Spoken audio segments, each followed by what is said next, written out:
Magandang araw mga idol, boxing update po tayo. Cuadrales Casimero ang ating nag-iisang angas ng Pinas. Nagbanta na, siya lang daw ang malakas sa kanyang division.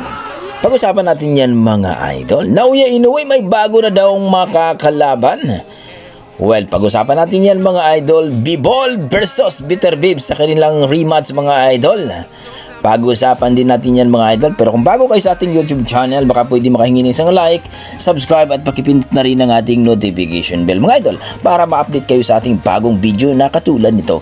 Well mga idol, ngayong February 22 mga idol sa bansang Saudi mga idol magaganap na ang kanilang laban o pangalawang laban ni Beterbiev versus Bivol mga idol. Sa unang laban nila mga idol ay natalo po itong si Bivol mga idol dito ni Beterbiev na kung saan mga idol marami daw talagang nagsasabi na panalo daw talaga dapat itong si Bivol mga idol, pero talagang pumabor daw ang mga judge dito kay Beterbiev mga idol. Kitang-kita naman daw na talagang maraming patama itong si Bivol.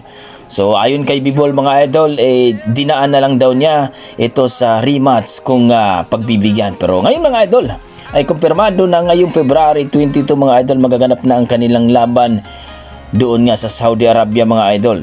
Kung baga rematch na ito, Bivol versus Beterbiev mga idol. Ito ang bakbakan na talagang malupit mga idol.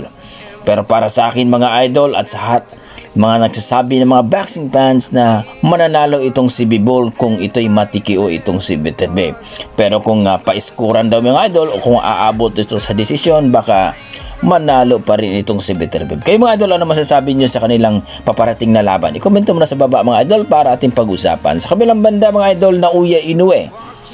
Alam naman natin na excited na itong mga kalaban dito kay Sam Goodman na injury mga idol. Na injury po ang bandang kilay ni Sam Goodman mga idol. Kaya marami nagsasabi na easy fight na lang ito kapag matuloy ito sa January 24 mga idol 2025. At malapit na nga mga idol, pero ayon sa ating mga boxing fans mukhang hindi matutuloy sapagkat 1 month lang daw ang itatagal sa magiging okay na itong si Sam Goodman. Pero marami nagsasabi na hindi matutuloy ito mga idol. Pero ayon dito sa ating mga boxing fans at nagpresenta rin itong si David Picasso, ang rank number 1 sa WBC ngayon mga idol, na kung sakaling hindi daw matuloy ang kanilang laban o hindi tumuloy itong si Sam Goodman ay nakahanda daw siya na labanan itong si Naoya Inoue.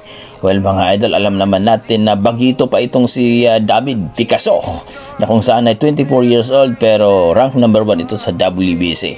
Pero marami nagsasabi na kung ito makakalaban wala pa rin kwentang laban niyan dahil hindi naman daw ito nagkampiyon pa itong si David Picasso. Kayo mga idol, ang masasabi nyo dito kung sakaling matuloy na itong si Naoya Inoue at si Picasso maglaban? Easy fight na lang ba ito ni Naoya Inoue? Komento mo na sa baba mga idol. Sa kabilang banda mga idol, dito kay Cuadrales Casimero nag-iisang angas ng Pinas mga idol. Ayon nga dito sa ating pambato na kung saan ay siya daw talagang pinakamalakas sa kanyang division.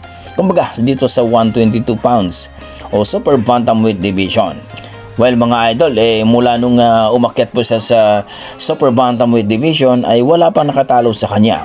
Una nga dito mga idol, itong si Akaho na kung saan ay 2 round lang ay pinasuko na.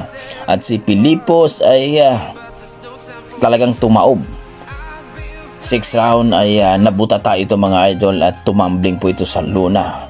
At ang pangatlo mga idol, itong si Yukinoro Goni, kung hindi nga daw in-stop ng referee ay siguradong TKO na sa round 5 mga idol.